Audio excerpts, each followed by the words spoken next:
말씀의 제목은 "네게 무슨 상관이냐"입니다. 이게 제가 여러분들에게 하는 말씀은 아니고요. 성경 말씀을 그대로 좀 인용한 말씀이기 때문에 오해 안 하셨으면 좋겠습니다. 오늘 저희가 이 주제를 가지고 말씀을 나눌 때 이 주제에 있어서만큼 정말 어떻게 보면은 큰 경험을 한 사람이 바로 이 요한이라는 사람입니다. 그래서 그 요한의 삶을 좀 보면서 '야, 저 사람은 도대체 어떤 사람이지?' 생각하면서 좀 저희가 은혜를 나누고자 하는데, 여러분 요한에 대해서 어떻게 알고 계십니까? 요한. 이게 히브리식 이름이란 말이에요. 요한이고 근데 이 이름이 우리나라 사람들이 성경 인물에서 이렇게 많이 이름을 따오는 경우가 많잖아요. 그쵸. 우리 다윗도 있고 에스더도 있고 이 요한이라는 이름이 제일 많습니다. 사무엘이나 다니엘도 따오죠. 근데 지금은 이제 우리 한글로 그냥 적어 가지고 이름을 해도 상관없는데 저희 세대만 해도 이게 반드시 한자가 들어가야 됐어요, 한자가. 그러다 보니까 사무엘 이 한자 쓸 수가 없잖아요. 다니엘도 한자를 쓸 수가, 어떻게 했을 것 같아요, 여러분? 다시. 예. 삼열 그리고 단열. 안삼열 목사님이라고 감리교회 목사님 한 분 계셨는데 삼열이가 뭐예요? 그리고 무슨 삼열 밴드가 있었어요, 저희 때는. 그래서 삼열이 뭐지 그랬더니 나중에 들었더니 이게 사무엘을 한자어로 해서 삼열이라고 하시더라고요. 문단열은 뭐겠습니까, 그럼? 예, 다니엘 그 아버지 목사님이세요. 문단열의 잉글리시. 모르시나요? 저희 세대 잉글리시인가요? 저희는 오성식이고 그다음에 이제 이렇게 성경에서 이름을 따올 때 뭐 참 우여곡절이 많았는데 요한은 되게 좋은 거죠. 요셉은 조금 애매하고, 요셉 그러면 이제 한자로 쓰기도 어렵고, 근데 뭐 우리말로 지금 하면 상관없는데 요세바보다 요하나는 되게 많거든요. 그래서 앞에 가시만 안 붙으면 다 이쁘더라고요. 가요한만 아니면 다 이쁜데, 이 요한의 이름의 뜻이 뭔지 모르고 붙여서 이렇게 다니고 있는 제 친구가 있었습니다. 그래서 너 이름 뜻은 아냐 그랬더니 몰라 아버지가 저 내가 어떻게 알아 이제 이렇게 하는데, 이 요한이란 이름의 원래 히브리 이름은 은혜로우신 하나님이란 뜻입니다. 하나님은 은혜롭다. 하나님의 은혜를 뭐 구한다. 그러니까 그 하나님과 은혜를 합쳐놓은 이름이라고 보시면 돼요. 이 요한, 우리가 평소 알고 있는 것들이 뭐가 있습니까? 요한 그러면 이미지가 어때요? 여러분들이 알고 계신 요한. 요한이 성경에 나오는 인물인 건 알죠? 예수님의 제자인 거는 아시죠? 동성교회 어쨌든 유초등부, 중고등부를 거쳤다면, 그래서 예배 시간에 그래도 5할 이상을 참석을 하셨다면 이 요한이 누군지는 그래도 아셔야 됩니다. 나는 출석 다 했는데 요한 잘 모르겠는데 그러면 예배 시간이나 공과 시간에 전혀 참여를 안 했다고 보면 되고요. 요한은 예수님의 12사도 중에 한 사람이었고, 그냥 우리 한국교회에서 요한을 알고 있는 이미지는 그냥 사랑의 사도, 이게 제일 대표적인 겁니다. 근데 요한이 정말 사랑이 넘쳤던 사람일까요? 예수님의 공생애를 따라다녔을 때. 그러니까 적어도 성경, 복음서에 나타난 요한의 모습만 본다면 그는 결코 사랑의 사도가 아닙니다. 이후에 명확한 사랑의 사도로 바뀌긴 했지만 예수님을 따르던 그 공생애의 요한의 모습은 전혀 그렇지 않고요. 오히려 그 반대에 가까웠다는 거죠. 그래서 오늘 주제가 그럼 왜? 어떻게 그 사람이 이렇게 된 거야? 라는 게 좀 핵심입니다. 이름 뜻은 말씀드렸고 그의 성품이 어땠나 그건 잠시 후에 얘기하고요. 그럼 그의 성품이 그렇게 되는 배경을 좀 찾아보는데 그가 어디 출신이고 뭘 하던 사람이길래 라는 것을 좀 들으면 좀 이해가 되네. 그런 성품을 가질 만하네. 이렇게 되는데, 요한의 출신은 갈릴리 벳세다 쪽입니다. 그 갈릴리 전체 그 지역이 그 갈릴리 호수를 뭐 바다라고 부르는데 엄밀히 하면 호수죠. 갈릴리 호수에서 생계를 이어가던 벳사람들이 많았던 도시입니다. 그리고 어쨌든 어업이 활성화되고 어업으로 해서 유통이 되다 보니까 오늘날에도 여러분 기회가 있으면 한번 좀 아시면 좋겠지만 뱃사람들이요 쉽지 않습니다. 그러니까 고기 여선뿐만 아니라 모든 배를 타는, 심지어 해군들도 거칠어질 수밖에 없는 거예요. 신병으로 입대했던 사람이 해군에서 배를 오래 타고 이렇게 하면서 거칠어지는 과정을 제가 되게 가까이서 봤어요. 저희 교회 선배 형이. 그래서 이 형이 되게 그러니까 세진다, 진짜 사나이가 돼간다 이렇게 생각을 했었는데 그럴 수밖에 없는 환경들이 있습니다. 뱃사람. 제가 박대상 목사님이 이제 연구 대상인데, 이분이 해군 쪽에서 군종을 하셨잖아요. 군종 목사님 하셨잖아요. 군종 목사님도 변할까? 이게 제 요즘 연구 과제입니다.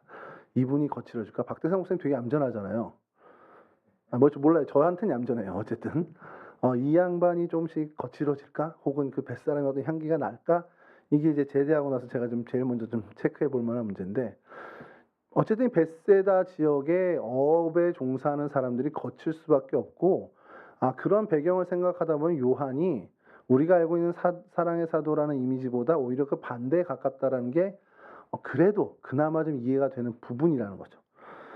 전혀 다듬어지지 않았던 그런 모습, 또 굉장히 급한 성격을 갖고 있었던 모습, 또 한 걸음 더 나가서 야망이 있었던 모습들을 저희가 보게 되는데, 결단력이 있었던 사람이라는 걸 저희가 찾게 되는 게 뭐냐면, 뭐 성경 말씀 오늘 하나하나 찾아서 읽지는 않겠습니다만 내용으로 여러분 아시니까 공감을 좀 하면서 핵심적인 내용을 좀 드리면, 예수님의 부름을 받고 요한의 반응이 제일 처음에 등장한 게 어떤 거냐면, 아버지와 품꾼과 배를 버려두고 바로 예수를 쫓습니다.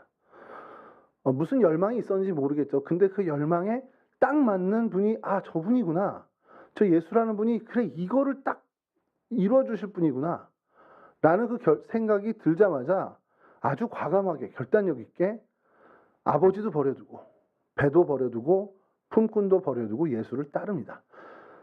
야, 3년만 나랑 계약하자. 장기 계약 아니야. 단기 계약인데 3년만 FA로 가자. 이게 아니고 언제가 될지 모르는 거예요. 그 인생 끝날 때까지가 될지, 아니면 잠깐 하다가 그냥 어떤 성냥불처럼 확 타오르다가 끝나게 될지도 모르지만 뒤도 안 돌아보고 딱 따르는 그런 모습.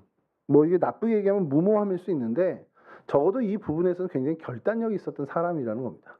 그것도 약간은 뱃사람의 기질을 좀 어떻게 보면은 우리가 이해를 하면은 좀 알 수 있는 거라는 거죠. 자, 그런 어떤 결단력이 있었던 사람이고요. 이 사람의 이제 형제가 있었는데 야고보라는 형제가 있었습니다. 형이죠. 근데 예수님이 이제 3년을 같이 다니다 보니까 이 형제들에게 별명을 붙여줘요. 그러니까 베드로는 이제 신앙 고백과 연관된 네 이름은 반석이야 하고서 오늘날로 치면 김반석, 뭐 박반석 이렇게 되는 이름을 붙여주는 그런 것처럼 이 형제들에게 이름을 붙여주는데 보아너게라는 이름을 붙여줍니다. 들어는 보셨죠? 보아너게. 고개 끄덕이셔도 돼요. 보아너게가 무슨 뜻이냐면 우레의 아들입니다. 그러니까 문자 그대로 하면 우레의 아들인데, 이게 우레의 아들 그러니까 뭐 여러분들 뭐 별로 괜찮네 했더니 그게 아니라 정말 천둥번개처럼 정말 급한 성격에 있는 사람을 그냥 부르는 거예요. 성격이 불같아. 우리 표현으로는 아마 그게 제일 적절하지 않을까 싶은 거죠.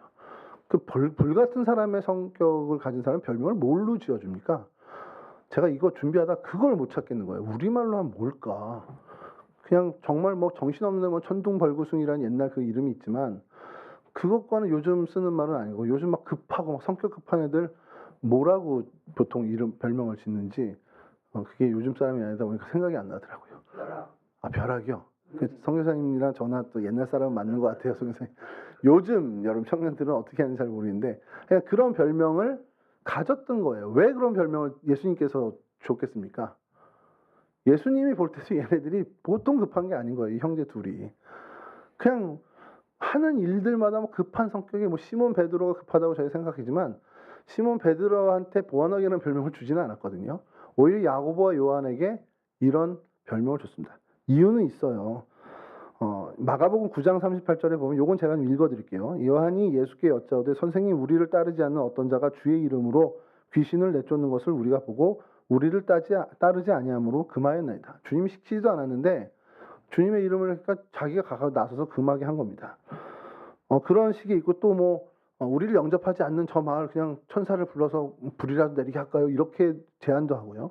그러니까 그의 평소에 어떤 공생애, 예수님 공생에 따르는 복음서에 나타나는 그의 모습을 보면 이런 일들이 되게 많습니다. 이건 좀 이따 또 그의 성품에 대해서 얘기할 때 한 번 더 얘기를 할 텐데, 자, 그런 급한 성격을 가졌던 사람이고요.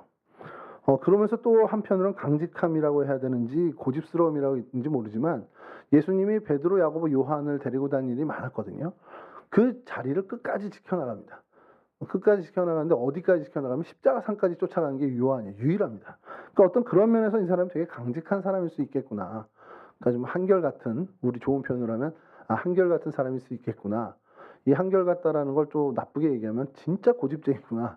이렇게 표현할 수 있는 어떤 그런 성품을 가졌다는 것. 그리고 또 하나는 어머니를 이제 종용해서 시켜서 주님께서 왕권을 가지시면 저희 형제들 하나는 좌편에 하나는 우편에 앉혀주십시오. 이 얘기를 하게 한 것이 요한과 야고보입니다. 이건 굉장히 야망이 있는 사람이라는 거죠. 예수님 따르고 우리의 이상이 실현됐어. 그건 됐어. 난 그걸로 만족해. 이게 아니라 우리의 이상이 실현됐어. 주님 왕좌에 앉으시면 저도 한 자리 주십시오. 뭐 좌의정이나 우의정이가 하나 주십시오. 이렇게 얘기하는 겁니다. 그러니까 그런 어떤 야망도 가졌던 사람이라는 거죠. 성품은 이렇지만 또 성향은 또 어땠냐? 아까 말씀드린 것처럼 아니 우리를 따르지도 않는데 예수님의 이름을 가지고 저렇게 막 해. 쟤 뭐야? 쟤는 동성교 청년부단인데 왜 태바울에 올라와가지고 저걸 하고 있지? 여러분 누가 여기 들어와가지고 막 예배드리고 있으면 여러분 무슨 생각이 들어요? 그걸 여러분만 목격했어. 가우지 목사님도 모르는 것 같아. 여기 한 3-4명이 와서 자기들끼리 막 여기를 쓰고 있어요. 뭐 간식을 먹는 예배를 하든지 막 마이크 켜놓고 여기 있는데 그걸 여러분들이 들어와 어떻게 하다 목격하는 거야 우연히. 근데 우리 교회는 분명히 아니야. 우리 청년부도 아니야. 감옥사님 허락했나? 근데 감옥사님 오늘 안 넣으셨어. 여러분 의심이 가겠죠. 마음이 불편할까요? 너무 좋다. 여기 비어 있었는데 그냥 와서 다 쓰는구나. 온 동네 사람이 다 쓰는구나. 기쁘다. 이럴까요? 우리 마음도 그렇지 않죠. 요한은 더 심했던 겁니다. 그 마음은 가서 야 이런 거 하지 마. 그러면서 성경의 표현이 금했나이다지 그냥 목 조르고 못하게 했다는 얘기입니다. 쉽게 얘기해서. 그만큼 우리 속에 속한 사람이 아닌 저 사람들에 대한 이 배타성이 굉장히 강했던 사람이에요. 주님께서 그에게 뭐라고 대답하시냐면요. 예수님께서 이르시되 금하지 말라. 내 이름을 의탁하여 능한 일을 행하고 즉시로 나를 비방하는 자가 없느니라. 그러면서 우리를 반대하지 않는 자는 우리를 위하는 자니라. 이렇게까지 요한을 다독이면서 야, 너 그렇게 하지 마. 그냥 우리 그룹에 안 있다고 해도 하나님 나라를 위해서 애쓰는 사람은 다 우리 같은 편이야. 여기서 막 자기들끼리 활동하는 걸 보고 딱 왔는데 여기 옆에 동광교회 청년부예요. 얘기를 한다면 여러분들이 잘 오셨네요. 여기 뭐 마음껏 쓰세요. 이렇게 하겠습니까? 대번에 든 생각은 동광교회 왜 오세요? 이렇게 되겠죠. 약간 싸우자는 투로. 저도 그럴 것 같은데 약간 근데 그 우리 마음엔 다 누구나가 이런 편가르기의 마음 또 배타성이 있다라는 겁니다. 정말 여러분 이건 목사님들에게 제가 예전에 한번 물었던 건데 정말 우리 옆에 교회가 막 정말 부흥해 가는 게 기쁘세요? 기쁘신 적 있으세요? 이렇게 물은 적이 있습니다. 여러분들이 동성교회 부흥에 대해서 어떻게 생각하는지 잘 모르지만 여러분들이 어떤 소문을 듣는 거예요. 우리 동네 가까이 있는 어느 교회가 청년부가 거기 막 10명이었는데 출발했는데 야 지난달에 20명 됐고 이번 달에 30명 와. 이런 얘기를 많이 들었다. 그럼 여러분들 마음속에 제일 먼저 무슨 생각이 들까요? 정말 하나님 나라가 확장돼 가는구나. 너무 기쁘다. 이래요? 아니면 그럼 우리 교회 뭐지? 이런 생각하다 결론은 뭡니까? 그래 우린 목사님이 잘못돼서 그래. 우리 목사님을 바꿔야 돼. 이런 얘기로 간다라는 거죠. 주의 나라가 확장되고 막 정말 많은 내 주변에 안 믿던 사람들이 예수를 영접하고 온 한국의 이 땅에 정말 예수의 복음이 막 넘쳐나는 걸 보면서 정말 잘됐다 하긴 하면서도 우리 옆 교회가 부흥하는 나는 우리 교회는 안 그런데 우리 바로 옆 교회가 부흥하는 걸 보면은 하나님 나라의 확장이 너무 감사해. 이러는 사람이 별로 없다라는 거죠. 이런 편가르기 배타성이 믿는 우리에게도 어쩔 수 없이 있다라는 겁니다. 오늘 그거를 좀 얘기해 보려고 하는 거예요. 자, 이렇게 다듬어지지 않았던 요한이 주님과의 3년의 공생애를 거치면서 바뀌게 됐습니다. 놀라운 일입니다. 3년 만에 사람이 바뀐다는 게 여러분들 이거 공감 못해요. 제가 목회를 그래도 제법 오래 하고 있잖아요. 한 15년째 하고 있는데 15년이 뭡니까? 뭐 전도사 시절 보면 굉장히 더 오래 하는데 사람이 바뀐다? 이건 정말 하나님의 놀라운 기적입니다. 사람이 바뀌었어. 세상에. 근데 그게 3년 만에 바뀌었어. 와, 있을 수도 없는 일이야. 이렇게 되는 만한 일이 예수 공동체 안에서 벌어졌습니다. 겸손한 인물로 바뀌었어요. 뭐 주님과 계속 하다 보니 오늘 표현에서도 그렇지만 이 제자가 바로 이 사람이라. 이 글을 쓴 게 바로 나 요한입니다. 이렇게 안 쓰고 이 일을 기록한 자가 바로 그 제자다. 자신을 드러내지 않는 거에 굉장히 모범적인 모습을 보여주고 있는 게 요한입니다. 그리고 그를 주님이 뭐 이렇게 나를 사랑했어 이런 표현 한 번도 안 나고요. 주께서 사랑하시는 자라는 표현으로 굉장히 자신을 객관화시켜서 쓰는 그런 문체를 보게 됩니다. 그러니까 그의 어떤 모든 이 사역과 기록물에 대한 보면은 아, 이는 참 겸손한 사람이구나. 정말 주님께서 정말 아끼실 만하다라고 할 만큼 그 모든 글의 어투에 말투에 문체에 겸손함이 배어 나온다는 거죠. 그런 생각을 해봤습니다. 야, 이때 이렇게 변화된 다음에 이 글을 기록할 때 주님 하나는 좌편에 하나는 우편에 앉혀주십시오라는 그 기록을 이 사람이 생각했을 때는 얼마나 민망했을까 이런 생각이 들 정도로 굉장히 그때와는 자세가 완전히 다른 그런 모습으로 기록하는 걸 저희가 보게 되는 거죠. 또 그 다음에 바뀐 게 어떻게 바뀌었냐? 예수님의 어떤 마음을 심정을 이해하는 사람, 그러면서 주님의 인정을 받은 사람이었다라는 거죠. 뭐 대표적인 것은 십자가 현장에 끝까지 간다는 그 강직함을 가지면서 갔는데 거기서 주님께서 요한에게 중차대한 일을 맡기십니다. 다른 이제 모든 사도들에게 공통적으로 맡긴 건 땅 끝까지 이르러 내 제자가 되라라는 것은 맡기신 건데 그거에 플러스 알파 요한에게 하나 더 주님께서 육성입니다. 뭐 목사님의 설교를 통해서 유튜브 영상을 통해서 알려주신 게 아니라 현장에서 당신의 목소리 요한에게 부탁하신 말씀, 내 어머니를 부탁한다는 겁니다. 요한에게 봐라, 내 어머니다. 우리 엄마 아닌데요? 이제부터 네 엄마다. 이겁니다. 요한의 그 자신의 육신의 어머니를 주님께서 요한에게 맡기신 것은 요한의 그 바뀐 성품들, 그의 사람됨을 보고 이제는 주님께서도 인정하셨다라는 겁니다. 천둥벌거숭이 같은 그런 요한이 3년 동안 주님과 동고동락하면서 주님으로부터 겸손한 사람으로 변화되고 또 주님의 인정을 받는 사람으로 성숙하고 그리고 더 나아가서 이게 오늘 핵심이지만 순교자로까지 나가게 된다는 거죠. 자, 여기서 이제 좀 성경을 아는 분들은 아니면 교회사를 아는 분들은 목사님 실수하셨네. 요한은 순교한 게 아닌데 요한은 반모섬에 유배됐다가 거기서 잘 천수를 누리면서 돌아가셨는데 왜 순교를 하셨다고 저럴까? 다른 사도들은 정말 말 그대로 핍박하에서 처형장에서 처형을 당하거나 그렇게 돌아가신 게 맞는데 요한을 왜 순교로 생각하냐? 이게 오늘 여러분들과 좀 나누고 싶은 얘기 중에 한 큰 축입니다. 자, 그때 예수님께서 요한에게 어머니를 맡기실 때를 좀 한번 상상해 보죠. 그때로 한번 돌아가 보세요. 당시 보통 유대인들이 20살이 되기 전에 결혼을 합니다. 여자아이 같은 경우는. 그러고 보통 첫 아이를 곧바로 갖게 되는 경우가 많습니다. 그러면 마리아가 예수님을 잉태했을 때가 뭐 한 20살 전후라고 설명할 수가 있어요. 이해가 안 됩니까? 20살 전후에 이렇게 목사님 말도 안 돼. 20살이면 이제 막 오늘 수능 내일 시험 본다 막 이러는 애들이 이제 내년에 20살인데 걔네들이 무슨 애를 첫 애를 낳아요. 이렇게 얘기하겠지만 당신은 그 연령대, 왜냐면 평균이 40 정도밖에 안 됐어요. 인간 평균 수명이 40세 전후였단 말이죠. 그러니까 이제 여성 같은 경우는 한 20대 전후에서 첫 아이를 가지게 돼서 보통 그러니까 이제 마리아도 그쯤에 예수님을 가졌지 않겠냐라는 것을 추정하는 거죠. 자, 그렇게 예수님을 그때 낳았고 예수님이 돌아가실 때가 30대 초반이었으니까 20살을 더하면 30대 초반, 50대 초반 정도, 20살 더하면 40대 초반 정도 중반이 됐겠죠, 마리아가. 30대 초반이니까 50대 초반이죠. 그러니까 지금 제 또래 정도일 거라는 겁니다. 요한은 예수님과 나이 차이가 그렇게 많이 나지 않는 사람입니다. 다 예수님 곧 30대 전후에서 요한도 베드로 다 그때 또래 사람이라는 거죠. 전승에 의하면 마리아가 90세 이상을 산 걸로 전승에 나옵니다. 그러니까 50에서 90세까지 한 40년 정도죠. 요한은 그 나이에서도 40년을 마리아 봉양하는데 온 힘을 다했습니다.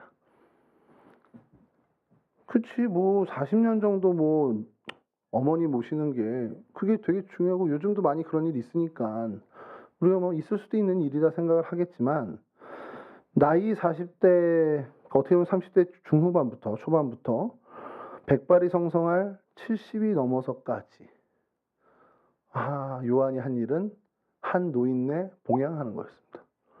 근데 이게 왜 요한에게 어려울까? 가만히 생각해 보면요. 여러분 초대교회 당시 그리고 예수님 살아계셨을 당시 예수님의 사랑을 가장 많이 받았던 사람은 자타공인하고 요한이었습니다. 그러니까 예수님의 총애를 받은 사람은 요한이었어요. 그럼 여러분 생각해 보세요. 내가 예수님의 뭐 수제자인 베드로 형이라고 하더라도 내가 최고의 최애 제자인데 나도 뭔가를 해야 되지 않아요? 예수님의 더더군다나 예수님이 몸 되신 주의 몸 된 교회들이 막 탄생되고 있을 때 나도 교회 안에서 뭔가 역할을 해야 되는 게 맞지 않겠냐라는 거예요. 그 스스로 생각할 때도 그렇고 남들이 생각할 때도 요한이 좀 뭐 하나 해줘야 되지 않아 이런 생각하는 게 맞을 텐데 초대교회 동기 동창들이 복음을 위해서 정말 왕성 활동을 하고 막 교회가 세워지고 곳곳에서 지도자로서 그 복음의 중심에서 교회들을 정말 이끌어가는 그 사람들, 그리고 그들이 순교 현장에서 다 생명을 정말 달리하는 그런 운명을 달리하는 모습들을 보면서 요한은 어땠을까? 이 얘기를 지난 교회에서 청년부랑 한번 얘기를 했더니 약간 공감을 못하는 것 같아요. 그게 뭐 그렇게 큰 일을 이렇게 하는데 쉽게 얘기해 드릴게요. 여러분이 뭐 학교를 다니는데 내가 성적이 좀 좋고 내 친구가 저보다 한 서너 등 아래였어요. 그런 적 있지 않아요? 다 밑에만 있어가지고 내 밑으로는 아무도 없어서 뭐. 자, 근데 그 친구가 나를 제끼고 뭐 졸업 우수상이라든지 최고의 영예상을 받았다. 그럼 언뜻 납득이 됩니까? 진급을 하려고 인사고과를 하고 있는데 우리 청년들은 인사고과랑 상관없을 텐데 하여간 0.1점 차이로 내가 앞섰다고 분명히 생각했는데 진급은 얘가 해. 이게 형평성의 문제잖아요.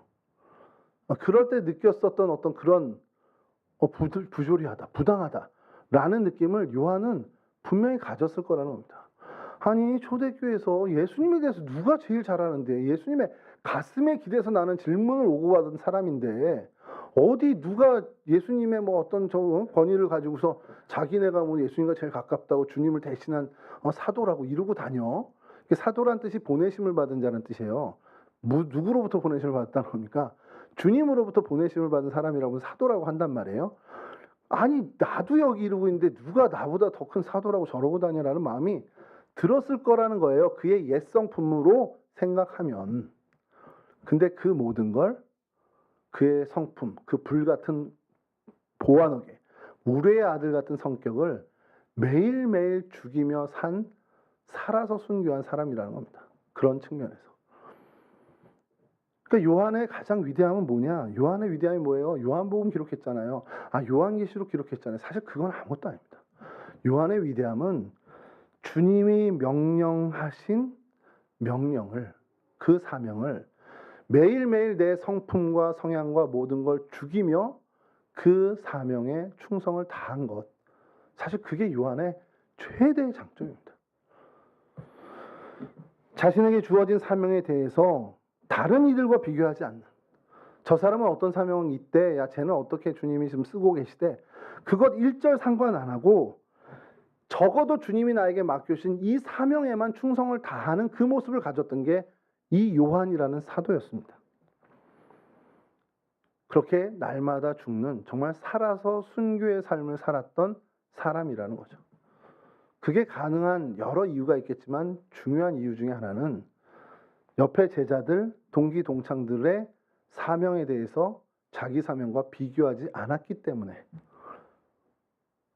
요한이 오늘 본문을 통해서 주님이 베드로에게 내게 무슨 상관이냐 이 얘기를 베드로가 들었으면 좋겠다도 있지만 결국 그 말씀은 요한 자신이 받아들인 말씀이 된 겁니다. 베드로가 초대교회의 수장이 되어 저렇게 하고 사도도 아니었던 사도 바울이 막 돌아다니면서 내가 세운 사도다 이러면서 복음의 왕성 활동을 하고 또 주의 형제 야고보가 우리 12사도 공생회 때 같이 동참도 안 했던 사람이 예루살렘 교회 수장이 돼가지고 막 이렇게 저렇게 치리하는 모습을 보면서 자기의 노인복량이라는 사명을 바라봤다면 굉장히 괴로울 수 있었을 겁니다. 근데 그가 가졌던 탁월함은 그 사명들 다 비교하지 않고 너는 나를 따르라는 주님. 내게 무슨 상관이 있냐? 너는 그저 나를 따르라는 주님의 말씀을 자신에게 주신 말씀으로 받아들이고 이 사명에 최선을 다했다는 겁니다. 저도 그렇고 여러분들도 그렇고 우리가 이런 자세를 좀 가졌으면 좋겠다는 겁니다.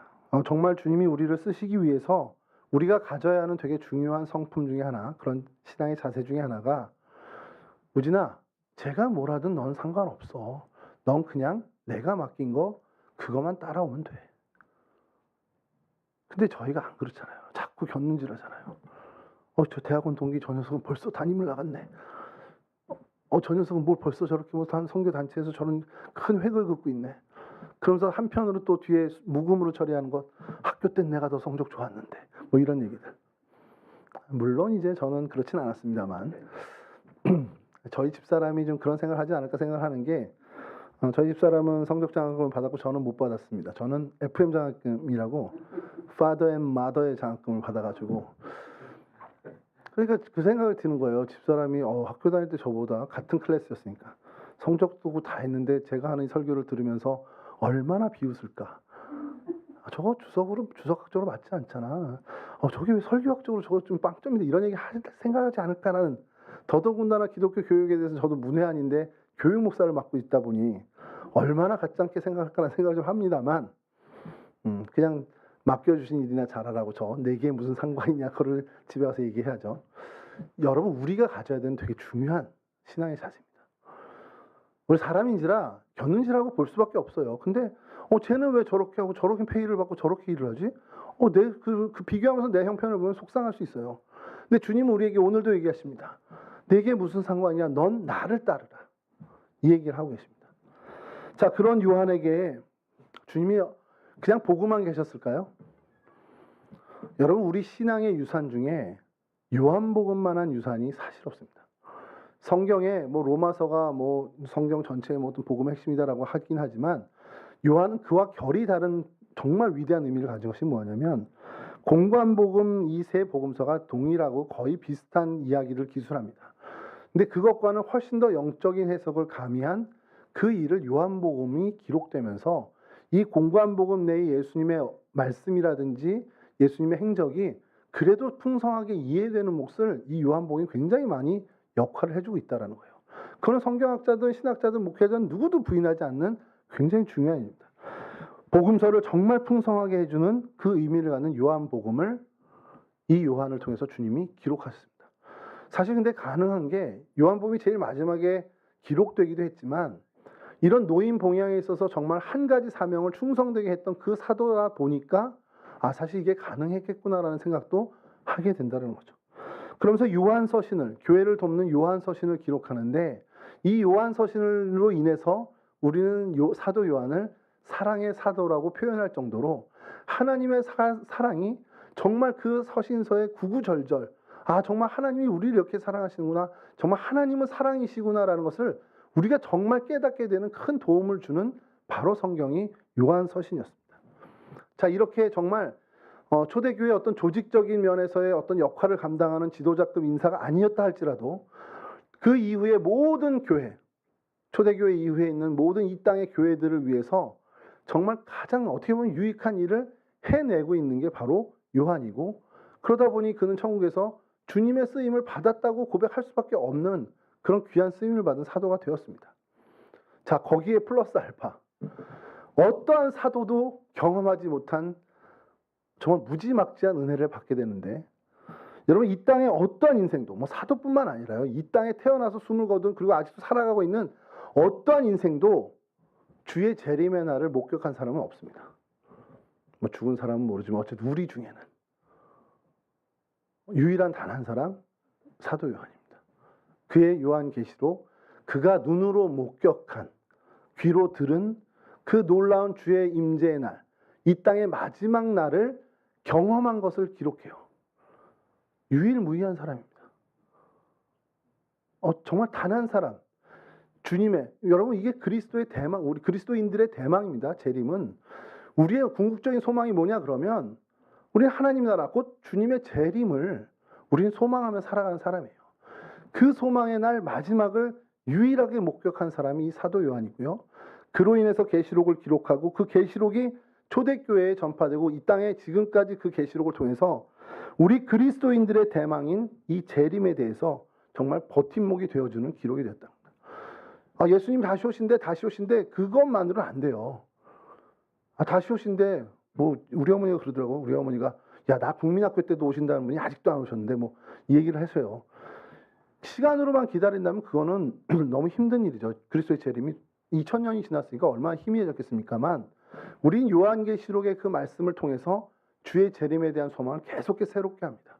그건 초대교회도 마찬가지고 이 땅의 교회들도 마찬가지입니다. 우리는 그리스도의 대망, 그리스도인의 대망인 이 재림에 대해서 이 계시록을 통해서 계속 리마인드하면서 우리의 소망은, 맞아, 우리의 대망은 예수님이 다시 오신 주 예수여서 어서 오시옵소서, 그 마라나타의 신앙이었지라는 것을 계속해서 연상하고 계속해서 리마인드하는 그 버팀목이 되어준 성경이 바로 계시록입니다. 이걸 요한이 기록한 거예요. 남과 비교하지 않고 내게 무슨 상관이냐 그 말씀으로 넌 나를 따르라, 넌 나만 따르라는 그 하나님의 말씀, 주님의 말씀에 충성을 다한 요한이 얻었던, 그래서 정말 자신은 노인 한 명, 그 마리아만 봉양한 것으로 끝났다고 생각했지만 실상은 주님이 이와 같이 놀랍게 교회를 위해서, 주님을 위해서 당신을 사용한 것을 요한은 이제 안다는 겁니다. 뭐 그렇다고 다른 사도들의 뭐 사역은 별거 아니냐, 그건 아니지만 우리가 주님의 말씀대로 주님이 내게 맡겨주신 사명에 충성을 다할 때 그것이 초라해 보일 수도 있고 별거 아닌 것처럼 보일 수도 있지만 주님은 그것을 대하는 우리의 자세를 보시고 우리를 사용하신다라는 것. 그 작은 일이고 별것 아닌 것 같은 일에 충성을 다함으로도 주님께서는 이 놀라운 교회사의 획을 그을 만한 일을 위에서 사용하신다라는 사실을 우리는 믿고 나가야 된다는 거죠. 사실 그게 없어도 가야죠. 하나님 나 뭐 나중에 그렇게 요한처럼 큰 획을 그을 만한 일을 안 쓰셔도 이게 정말 주님이 나에게 맡겨주신 사명이면 그냥 여기 충성 다하는 거죠. 사실 그게 더 중요하죠. 근데 주님은 또 우리의 마음과 같지 않고 주님의 마음은 야 그래도 내가 너 뭐 하나 해줘야지, 이런 마음이시라는 겁니다. 여러분 청년의 때에 그리고 앞으로 여러분들의 인생 가운데 이건 정말 명백히 주님이 내게 원하시는 일이구나라고 한다면 정말 헌신하셨으면 좋겠어요. 그게 보잘것없고 사람들 알아주지 않아도 상관없습니다. 주님이 맡기신 게 맞나? 그게 맞다고만 확신이 된다면 좀 여러분 헌신해 주셨으면 좋겠습니다. 세상에서 그것이 부유를, 어떤 부와 명예를 얻는 길이 아니라 할지라도, 세상 사람들의 조롱이나 비판 그건 아니더라도 사람들이 부러워하지 않는 그러한 삶의 자리를 할지라도 주님이 내게 맡겨주신 일이라면 여러분 그것만큼은 다른 사람 상관하지 말고 주님 쟤는요 이런 마음이 마음이 찾아올 때마다 내게 무슨 상관이냐라는 주님의 음성을 듣고 넌 나만 따르라, 그 말씀으로 힘을 얻는 그런 신앙인이 되었으면 좋겠다는 겁니다. 뭐 여러분들에게는 해당이 안 되지만 우리 방강희 전사님이 막판에 들어오셔가지고 우리 예화를 좀 풍성하게 할 수 있는 단초가 됐는데, 사역자들 사이에 그런 게 있거든요. 교육전사 어디서 했어? 저 광림 출신입니다. 누가 어디서 했냐고 물어봤지 광림 출신 물어본 것도 아닌데 어디서 사역하세요? 그랬더니 저 만나교회 김병삼 목사님의 무슨 저 이런 얘기를 해요. 그랬더니 아니 어느 교회 출석하냐고 물어봤지 김병삼 목사님 무슨 상관? 예전에 그래서 종교가 뭐예요? 그랬더니 전 사랑의 교회 교인입니다. 그러는 거예요. 종교가 뭐냐고 물어봤는데 왜 사랑의 교회 교인이라는 얘기가 나오는 거예요. 이게 많습니다. 그리고 어느 목사님을 설명할 때 어디 뭐 저기 선한 목적의 유성 목사님 밑에서 3년간 부목사 생활하면서 훈련 받은 목사님이라고 이렇게 얘기를 하거든요. 그래서 씁쓸해요. 여러분 제가 마지막으로 이 말씀만 드릴게요. 요한이 이런 성품에서 이렇게 정말 너무 탁월한 사람으로 바뀌었잖아요. 뭘 했길래 그렇게 바뀌었을까? 예수님이 3년 동안 데리고 다니면서요, 성경 공부를 하신 거는 기록에도 없고 하나님 말씀을 전하셨다는 정도가 크시고 신앙 수련을 하신 기록도 없습니다. 야 오늘은 3박 4일 감람산 가서 뜨겁게 한번 기도하고 오자 이런 것도 없었고요. JC 캠프도 없었을 겁니다. 그때는 가서 뜨겁게 막 찬양하면서 와 자 일어나 소리 질러 뭐 이런 거 안 했을 거란 말이에요. 베드로한테 야 넌 드럼 비트 좀 저쪽 해봐 이런 것도 안 했을 거고 아무것도 안 했어요. 주님이 하신 건 그저 주님과 동거동락한 것뿐입니다. 여러분 진짜 핵심이 뭐냐면 내가 찬양 집회를 하든 수련을 하든 뭐 교회 학교에서 정말 100% 출석을 하든 그게 물론 중요하지만 그거보다 더 중요한 건 뭐냐면 주님과 함께 있니? 이게 중요한 거예요. 주님과 동행, 예수와 함께 하는 거 이게 핵심입니다. 어디 대형교회 부목사 했고 말고 그 목회를 훈련 받았고 말고 그게 그 목회자의 질을 결정하는 게 아니라 그가 정말 삶의 매 순간순간 주님과 동행하는 삶을 사느냐, 이게 그의 목회자적 모든 기질을 결정하는 것처럼 우리 신앙인도 마찬가지라는 거예요. 아, 그분이 권사님 됐으니까, 아, 이제 장로님 됐으니까, 그럼 믿을 만하니. 그게 아니라, 그의 직분이 어찌 되든 간에 그가 주님과 동행하는 사람이냐, 그게 그를 판단시키는, 결정짓는 핵심 요소라는 겁니다. 동성교회 청년, 박세준, 걔 차양 인도도 하고, 예전에 선교 열정도 많고, 다 그래. 물론 그게 중요한 일이지만, 정말 중요한 건, 세준이 삶의 고비고비마다, 삶의 문제가 있을 때마다 기도하잖아. 금요일날도 와서 기도하고 고민 다 자기 하나님 앞에 내려놓잖아. 야, 주님과 동행하잖아. 그게 세준이를 결정짓는 아이덴티티입니다. 여러분, 우리 청년들에게 저는 그게 평생에 그것만 놓치지 않았으면 좋겠어요. 수련회 많이 못 갔어요. 어디 너 옛날에 그 제자 훈련 받아봤니? 아니. 너 1:1 양육은 받아봤니? 아니. 그러면서 속으로 우리 교회에 그런 게 없지? 이런 안타까움이 있을 수도 있겠지만 그게 중요한 게 아니라는 겁니다. 내 삶에 내가 주님과 동행하고 있나? 난 정말 주님께 모든 걸 물어보고 사나? 선택의 기로에 섰을 때 내가 주님을 염두에 두고 선택을 하나? 그게 중요하다는 겁니다. 매일매일의 삶 속에 정말 주님과 동행하는 그 삶만 산다면 우리도 요한처럼 큰 획을 긋는 사건은 아니라 할지라도 요한처럼 주님께서 사랑하시고 주님께서 쓰시는 주의 종들이 될 수 있다는 사실입니다. 저는 그런 생각을 해요. 천국에 가면 좀 물어보고 싶은 몇 가지를 제가 적어놨어요. 전에 한번 정리를 했는데 일단은 생각나는 대로 말씀드리면 대구 그 개구리 손 5명 어떻게 된 거죠? 이제 그게 좀 궁금하고 화성 연쇄살인 사건은 정말 그 친구가 맞아요? 이것도 묻고 싶고 물어보고 싶은 게 너무 많아. 옛날에 그 애는 왜 저를 떠난 거죠? 이런 것도 묻고 싶은데 이것도 정말 묻고 싶습니다. 요한의 이 누렸을 기쁨이 어땠을까? 상상은 되죠. 엄청나게 희열 안에 있었겠지 않았습니까? 요한이 요한계시록을 적으면서 그 경험을 하고 기록할 때 그 심정이 어땠을까? 나만 봤어, 나만. 주님이 오시는 그날 나만 봤어. 천사장이 나팔 소리 부는 그 순간 나만 경험했어. 저는 그때 어땠을까라는 건 정말 궁금해요. 가서 물어보고 싶은데 그냥 웃고 말 것 같다는 생각도 좀 들고 그거 외에 다른 질문들도 많습니다. 우리 어머니 그때 왜 나를 때린 걸까요? 요즘 물어보면 몰라, 기억 안 나, 자꾸 그러시는데 엄마 진짜 그땐 세게 때렸는데 그런 생각들. 여러분들도 그 기쁨의 주인공이 됐으면 좋겠습니다. 요한이 누렸던 쓰임 받았다, 이런 일에 쓰임 받았다가 아니라 그런 업적이나 공치사가 아니라 요한이 그 누렸을 그 기쁨, 정말 상상도 못하는 그 정말 거대한 기쁨이 여러분들의 기쁨이 되는, 정말 그 기쁨의 주인공들이 우리 청년들이 됐으면 좋겠다는 것.